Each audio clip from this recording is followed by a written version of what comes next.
Hi everyone, I'm just going to varnish this painting, and it's about 2 years old, so it's had plenty of time to cure. You want to wait at least 6 months before varnishing an oil painting.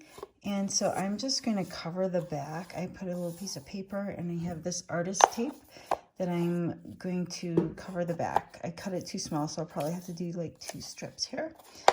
And then we'll varnish it. Okay, I've got it all covered, and we're gonna varnish it now. Okay, so what I've got here is the varnish I'm going to use, and it's a mixture of this solvent, MSA solvent, like 1 part to 1 part. Actually, I think it's like 2 parts of this to 1 part of I mean, you can do the consistency you want. It does say on the back, looks like 3 parts varnish to 1 part solvent. So that makes sense because mine was too thick last time I used it. Okay, so this is an oil painting. I can paint directly, I can varnish directly on it. This, I had to use a barrier because it's too strong of a product to put directly on acrylic, so you have to create a barrier. The varnish does talk about this, and that's for acrylic paints or watercolor inkjet prints, to use this a sealing surface of the gel gloss, then 2 parts to 1 part water. So this is the soft gel gloss I used on this yesterday, and this is a mixture that's already watered down because I have more bottle or containers of this. So this is where I keep my watered down gel gloss for the paintings I'm going to varnish. All right, so I'm going to add a little more solvent, I think, to this.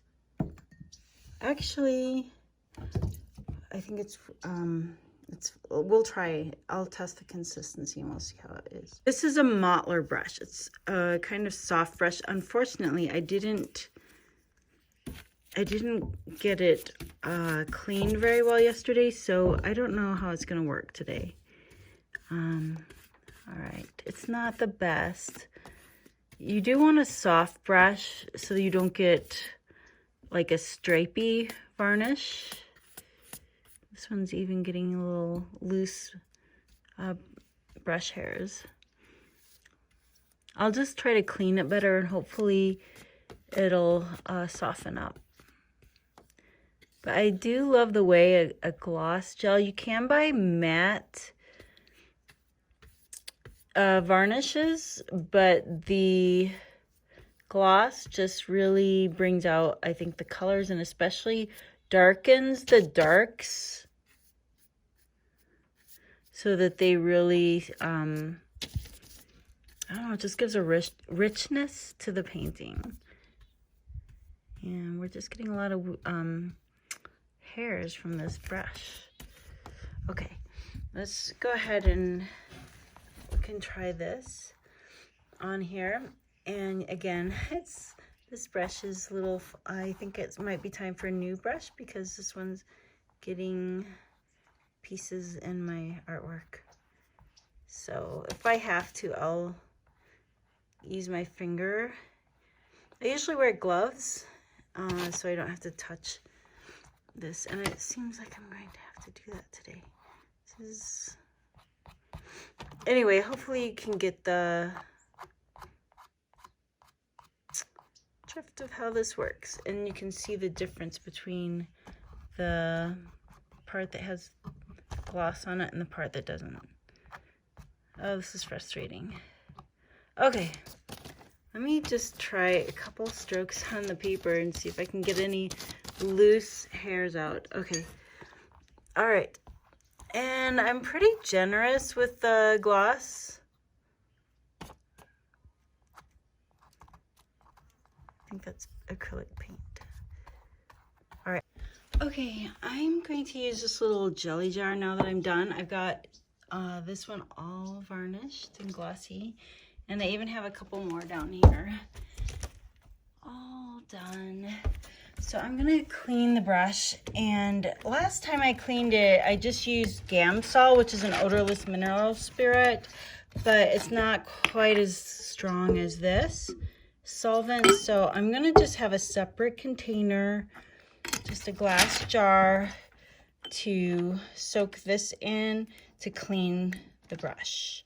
And then I'll just use some paper toweling to dry it, and then a lot of times I'll go get it. So I'll just try to get most of the solvent off, and then I'll use a brush cleaner with some hot water. It's just like a hot soapy, but still gentle enough for a brush. So to clean my brush, and there you have it. The varnish not only further protects, has some UV protection in it. Like I said, it gives it a really nice depth, and especially I think the gloss gives it a kind of like a polished finish.